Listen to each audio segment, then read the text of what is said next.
pun sempurna nih. Oke, tengerso para keluarga besar Mbah Munawir, keluarga besar Bali Makmum, sedanten mawon ingkang kula hormati. Ugi alumni senior wonten Mbah Mus, Mbah Idris, sedanten keluarga ingkang kula hormati. Wau Mbah Mus cerita mergi menangi Bali Maksum. Kula sesuai kontrak baca kitab karangan Bali Maksum. Kula pernah digojlok seorang wartawan. Kados ceritane Mbah Mus wau. Saking menyatunya fikih dengan perilaku niku maling mawon bermadhab. Terus wedhus niku nak teng jaba iku ilang, tapi nak babi iku mboten. Mergi maling niku ngerti nak babi iku haram, wedhus niku halal. Pas penjaraan teng Jakarta nggih ngoten, wonten tiyang jarah babi. Jangan ini haram, kambing saja. Jadi saking menyatune pendidikan Islam niku maling mawon tesih gadah madhab. Dinak nyolong niku wedhus mergi halal, ampun nyolong napa? Babi. Niku kisah nyata, kula nate dolan teng daerah mriki. Kenapa ini di luar kalau itu di dalam? Oh kalau ini di luar enggak ada yang nyolong, Gus. Tapi kalau di mergo sing teng jaba niku babi, sing teng jero wedhus. Mergo jare malinge tesih bermadhab. Terus memang cerita-cerita seperti itu kathah mboten sekedar anekdot. Sementing kula badhe cerita tentang dzurriyyah-dzurriyyahipun Bali Maksum wonten sing nom-nom lah sing kula wani ngandani wonten Mas Hilmi, wonten Mas Zaki, wonten sedanten Mas Afif. Kenapa kitab itu harus dibukukan, harus didokumentasi, dan kenapa Bali Maksum menulis Hujjatu Ahli Sunnah wal Jamaah? Kula boten niat pamer, kula niki pembaca Al-Ibris, pembaca Al-Iqlil, pembaca risalahnya Bali Maksum Hujjatu Ahli Sunnah wal Jamaah. Saya juga baca buku-buku karangan orang-orang dulu, terutama tiang Indonesia. Karena Mbah Mun sering pesen wa ma arsalna mir rasulin illa bilisani qaumi. Jadi orang itu jadi rasul itu pasti dengan gaya atau budaya masyarakatnya. Termasuk wong desa niku hormat tamu. Nah ning kota niku bentuk hormatnya beda. Mulane wonten kiai desa muni fal yukrim jarahu iku nak ketemu tangga takok, nak ora takok sombong.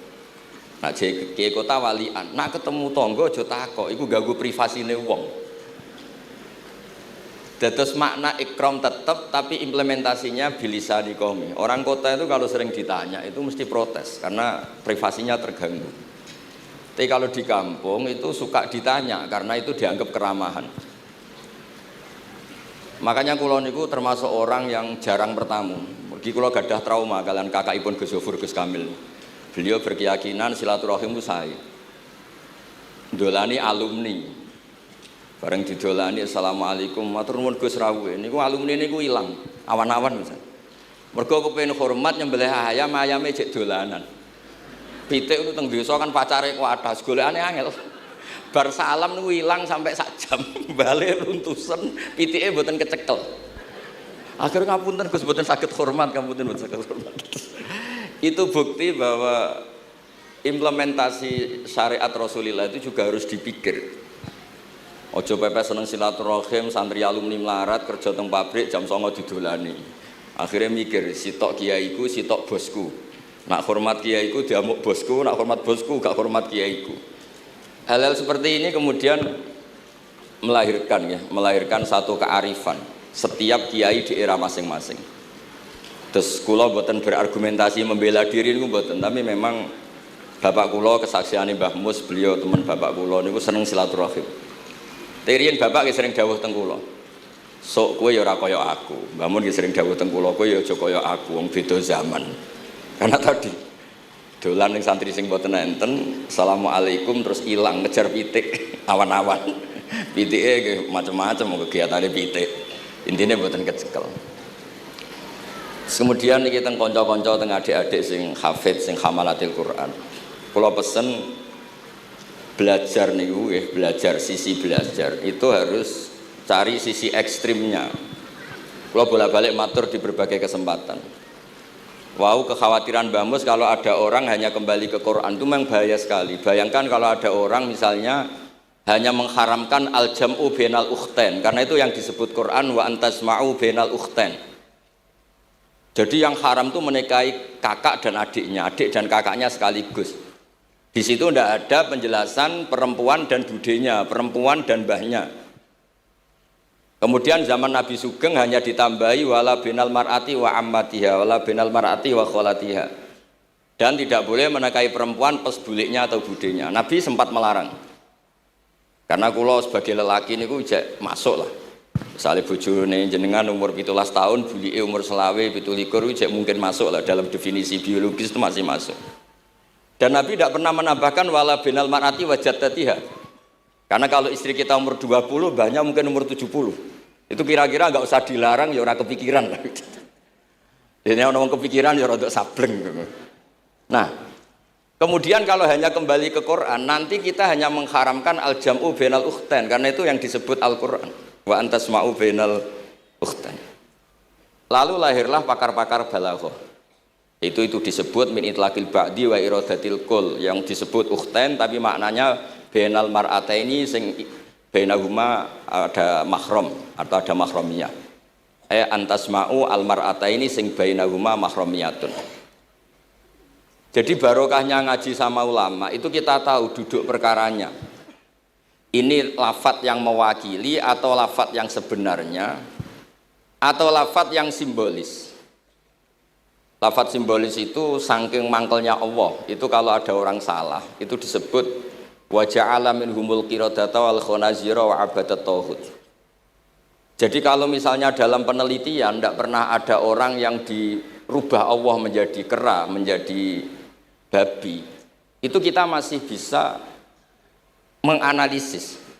Itu saking ibaratun an ghadabillah. Atau diistilahkan balaghah ini tasbih yang balik sehingga ada tuh tasbih dibuang. Jadi kalau orang Arab senang seseorang masih bilang Zaidun kal bakhri. Tapi kalau senang banget bilang Zaidun bakhrun. Kalau gantengnya belum ganteng banget masih dibilang Zaidun kal badri. Tapi kalau sudah ganteng banget kayak Rasulullah SAW disebut anta samsun anta badrun. Kaf tasbihnya dibuang dan itu ablagh lebih balik. Jadi PR kita sebagai ahli Quran ini adik-adik itu tidak selesai. Utamanya ya implementasi keseharian kita sebagai panutan lah. Kalau boleh GR sebagai panutan. Kulo niku teng narukan nggih tiyang jangkar kulo nggih kathah. Karena ya saya ada pernah Pak D Pak Ale. Kulo nggih tiap hari nggih teng Tegal nggih, malam pun terencanakan ambek uzlah dadi kulo niki pun matur Gus Afif. Niki kontrak kulo pun bar kitabe Bali ben diwaca putu-putune kok enak ngongkon wong liya terus. Terus ngengken tiyang ngeten iki ya rodok masalah saja. Jane kitabe bae diwaca putune. Dulu itu biasa. Taqiyuddin As-Subki ngarang kitab disarai putrane. Dulu itu biasa. Imam Haromen ngarang kitab. Ya semuanya bapak ngarang disarai anaknya, anak ngarang disarai cucunya itu biasa dulu. Kalau sekarang enggak, mbahnya ngarang kula kan maca. Putune karek ngrungokno, nak cocok dilem, nak ora dikritik. Terus saya minta ya, tradisi kula niku mboten sombong. Di hallnya Bapak itu saya tiap hallnya Bapak mesti baca kitab. Mboten nate ngundang sinten-sinten.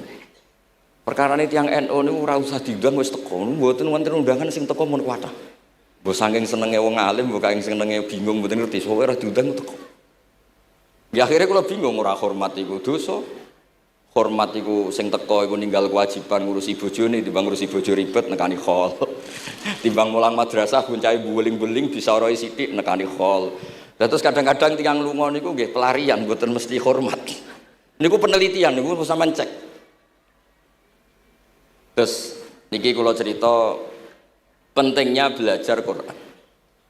Kemudian tradisi kita termasuk tradisi Bali Mbah Munawir. Kula tahu banyak lah tentang cerita Mbah Munawir karena nggih bapak saya itu hafal Quran, mbah saya hafal Quran dan diantara sanadnya pasti lewat Mbah Munawir. Quran di Indonesia itu kalau nggak lewat Mbah Munawir, diantaranya lewat Kiai Said Sampang. Sekarang sudah generasi ketiga kalau nggak keempat yang sekarang. Kalau nggak salah Kiai Rafiq bin Mansur bin Kiai Said. Dan di keluarga kula nggih, keluarga Lasem sama keluarga Damaran di Kudus. Dulu itu di antara keagungan Quran itu keahliannya ulama memberi penjelasan. Sebab itu disebut wal kitabil mubin, punya kemampuan mencerahkan. Kalau memberi analogi, kalau kita belajar Ihya, itu hal yang tidak masuk akal itu menjadi masuk akal. Misalnya begini, Orang tuh kalau dirasani itu harusnya seneng karena itu app kamu dibuka dan kamu menjadi tahu. Lau akhbaru kamu birun bi anna fi jubbatika akroban au hayatan. Akun tataskuruhu.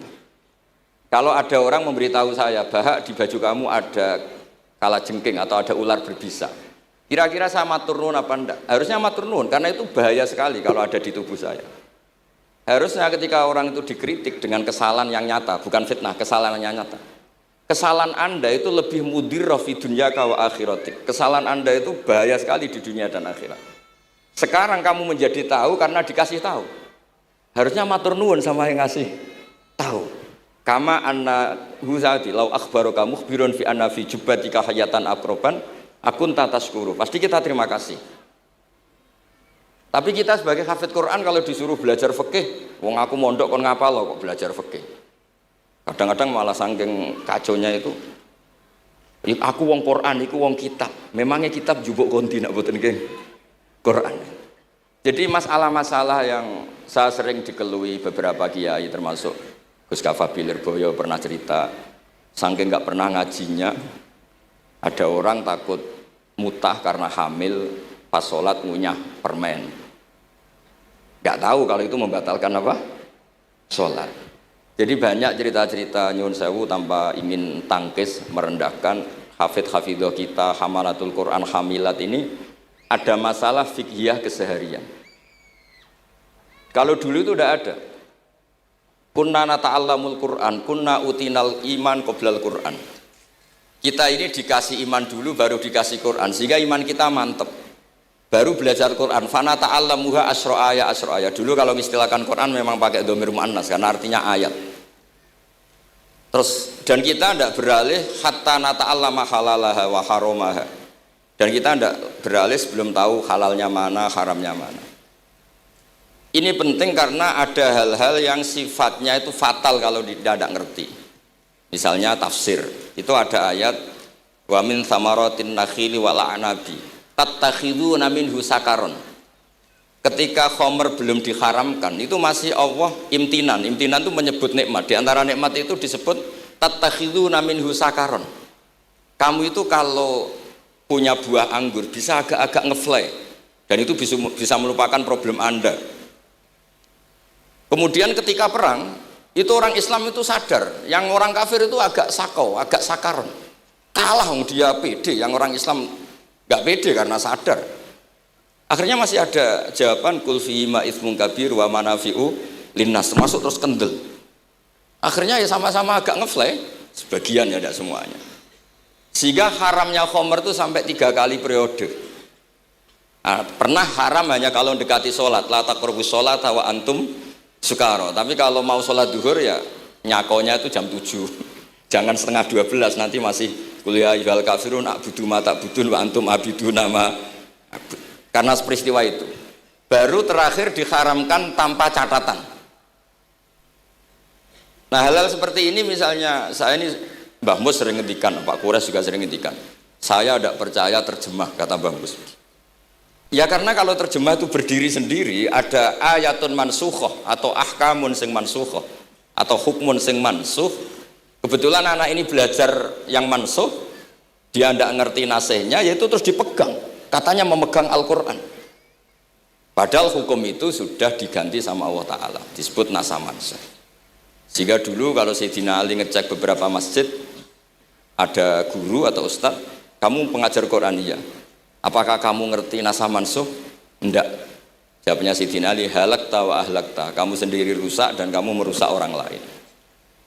Nah, ketika di Kerapia itu ada Mbah Ali Maksum, Mbah Maimun tuh sering cerita ke saya, dhisik iku hak Mbah Munawir saking kepingine santri Quran yang ngaji kitab. Iku kalau ada santri Lirboyo atau santri mana mulang muin itu Mbah Munawir ikut sebagai percontohan ben santri-santri itu seneng ngaji fikih.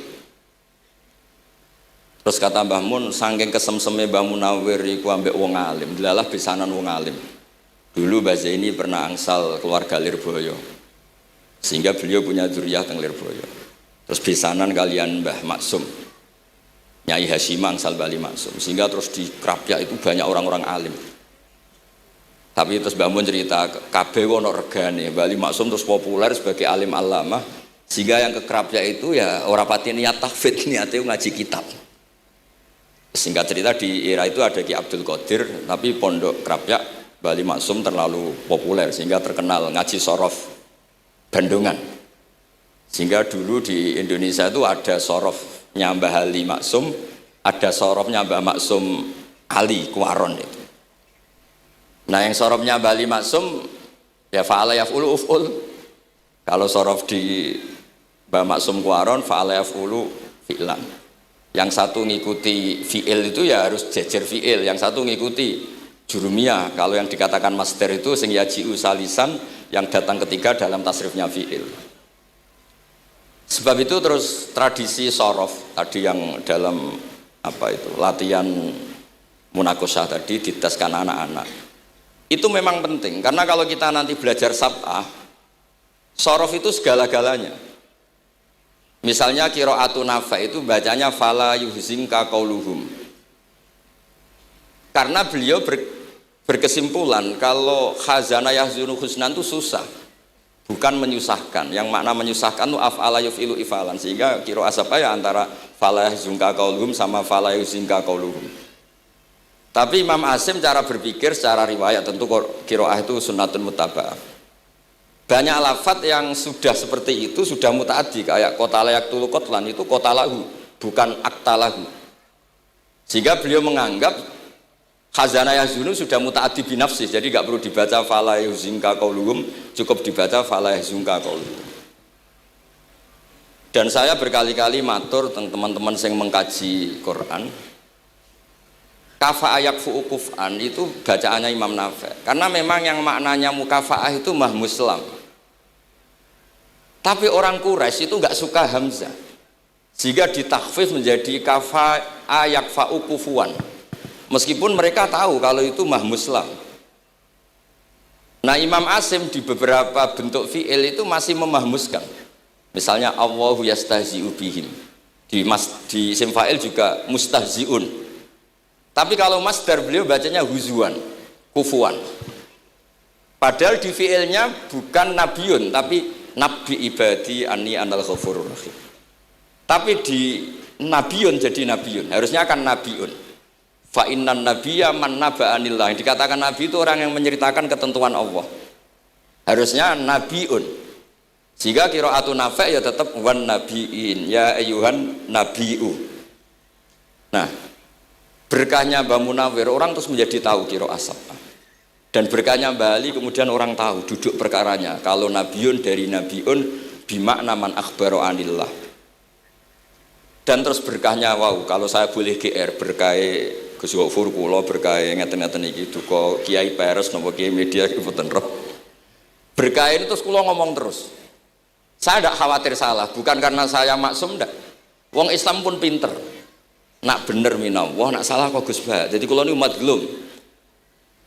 Jadi penak wong Islam niku penak. Kula niku sering tahajud nak ndonga ya Allah, kula niku pede mawon nerangno Quran. Mergo tiyang Islam pun sae.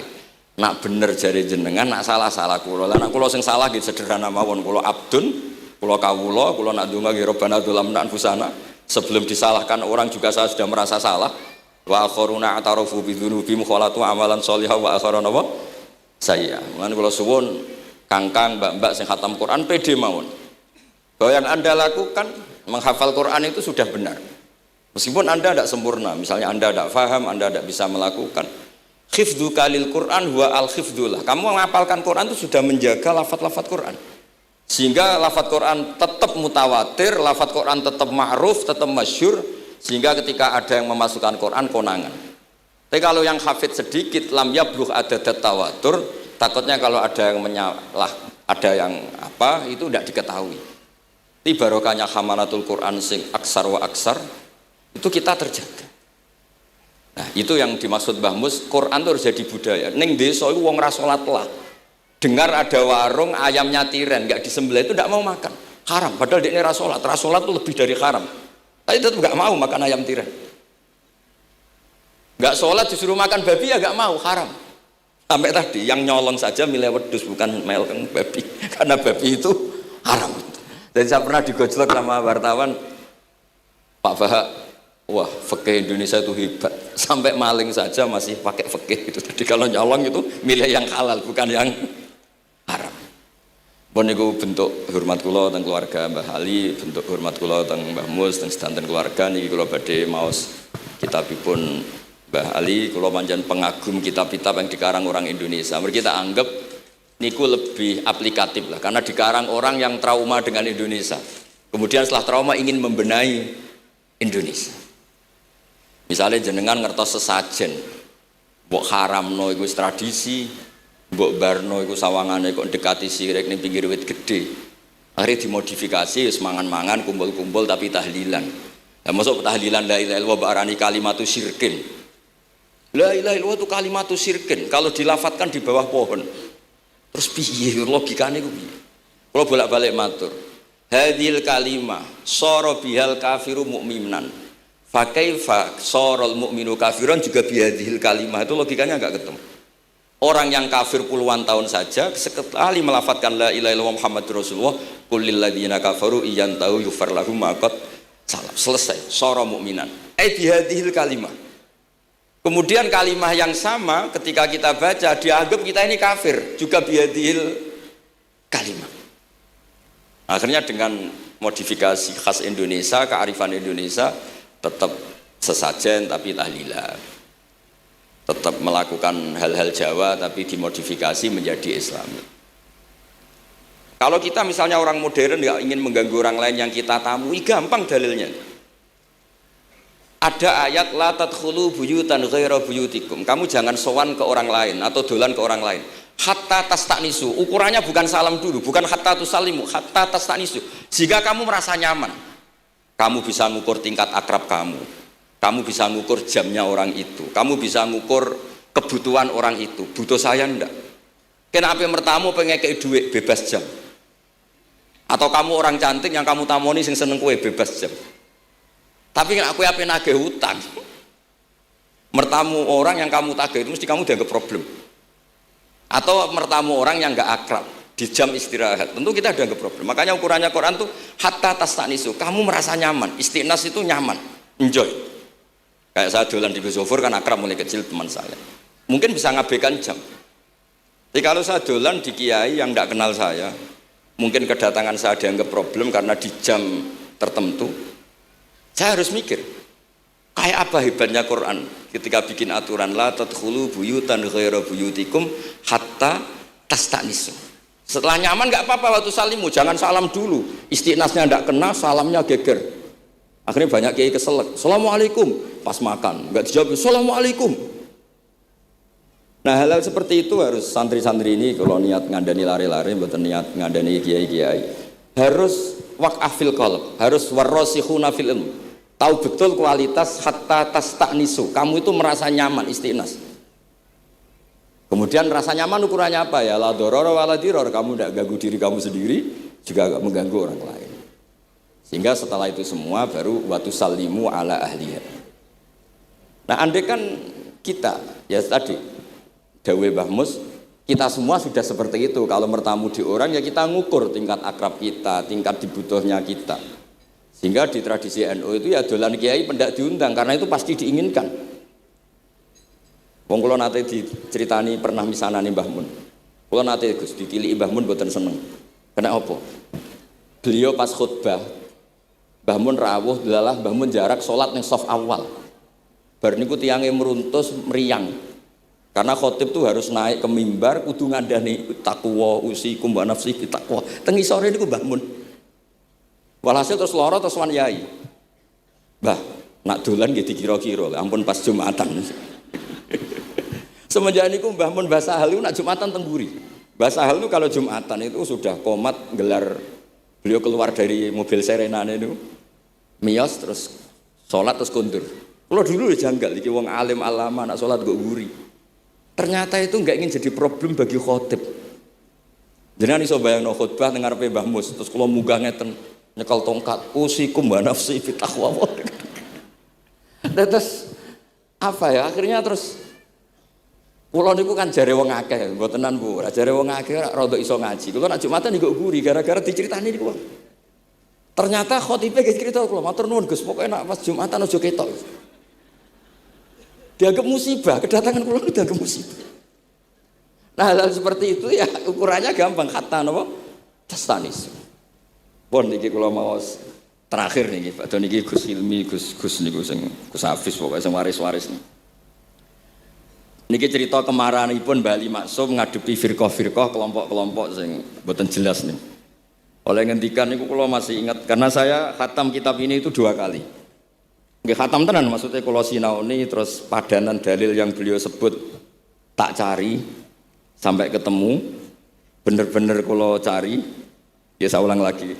Dalil padannya kula cari terus emosi-emosi beliau juga tak tulis karena beliau di antara yang diceritakan itu sampai ngendikan wahal bi jununun, kata beliau, apa saya ini sudah gila ketika saya fatwa misalnya orang nggak boleh ziarah Rasulullah Shallallahu Alaihi Wasallam, itu artinya menghalangi orang ketemu nabinya. Makanya bener Mbah Mus tadi ada orang tuh debat wiridan itu sunat atau ora, dalile piye?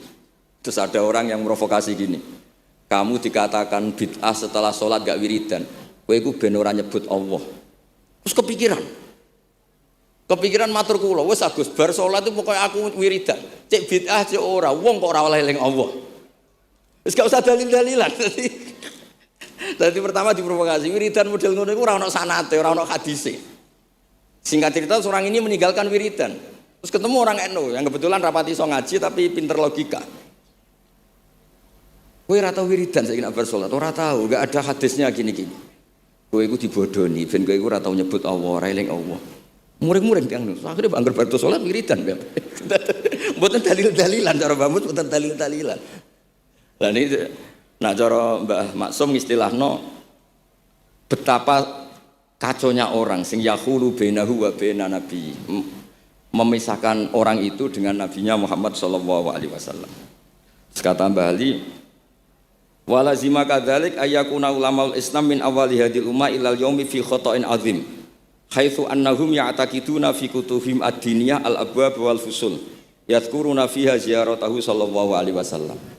Kata beliau, wa inni bima ahmidu min laqabi kiai amuru wa usaddidu fil amri kullu mu'minin ayasudda rahlahu tariklahu ila ziyarati. Jadi beliau sendiri di sini juga dan saya atas nama sudah diberi gelar kiai memberi fatwa begini. Jadi di kitab Syajaratul Ma'arif itu ada babu dzikri rajul manaqiba nafsi. Orang tuh kadang harus sombong, menyebut kelebihannya sendiri. Kayak Nabi Yusuf ngendikan inni hafizun alim. Nabi Sulaiman juga ngendikan wa utina min kulli syai'. Itu bukan sombong, tapi cara beliau untuk memaklumatkan. Saya belum pernah merasa ahli tafsir. Tapi kan kita khawatir kalau ada tafsir yang cara Mbah Mus tadi kiai produk sendiri. Akhirnya kalau mau tafsir, saya pernah ngaji Mbah Maimun, ngaji Bapak, saya baca kitab Al-Ibris, baca Al-Iqlil, baca terjemah Kemenak, baca terjemahnya Pak Quraisy, baca terjemahnya Imam Sa'rawi, baca banyak lah yang saya baca, termasuk membaca kitab-kitab dulu mulai tafsir Tobari, tafsir apa saja yang saya bisa tak baca.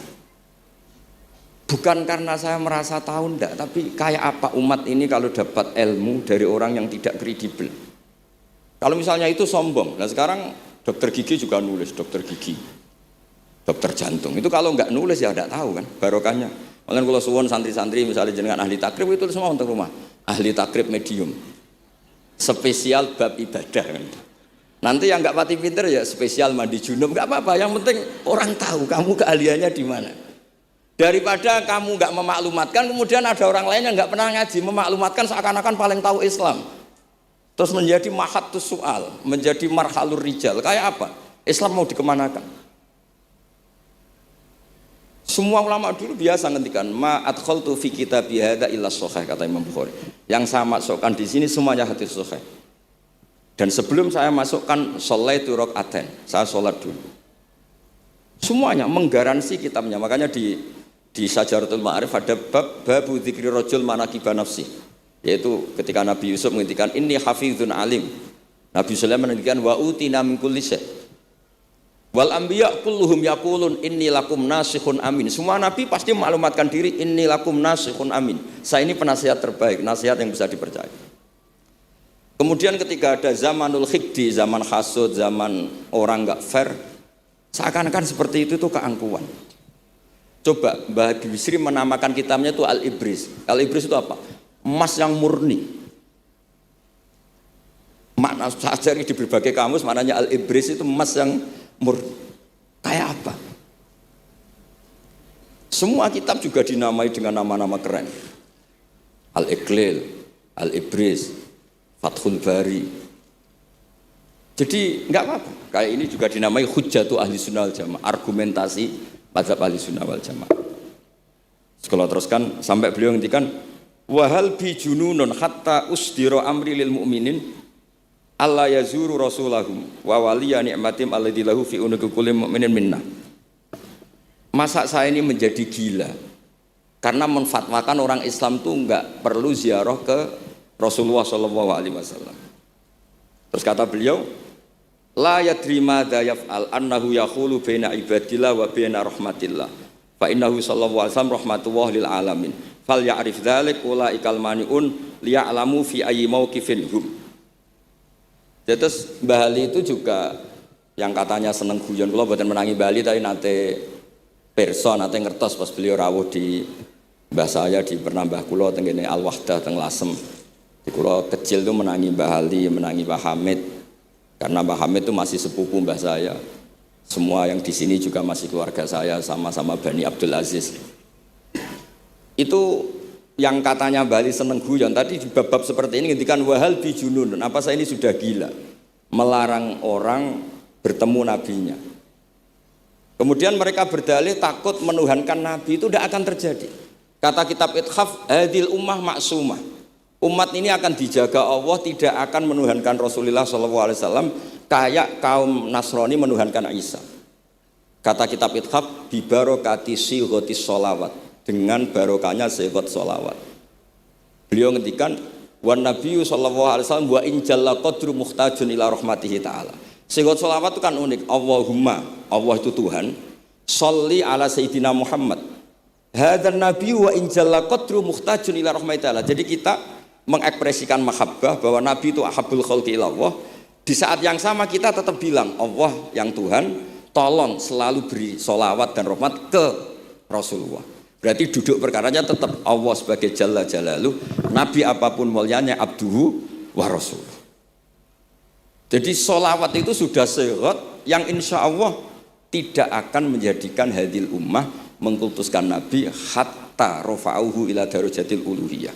Karena barokahnya sehat sholawat tetap Allahumma al-mu'ti wa Nabi wa injalla qadruh al-mu'ta yang dikasih. Jadi hadis sehat itu sudah siwatul tauhid, siwatul mahabbah, siwatul alaqah baini wa baina Rasulillah sallallahu alaihi wasallam. Kayak apa hadil ummah?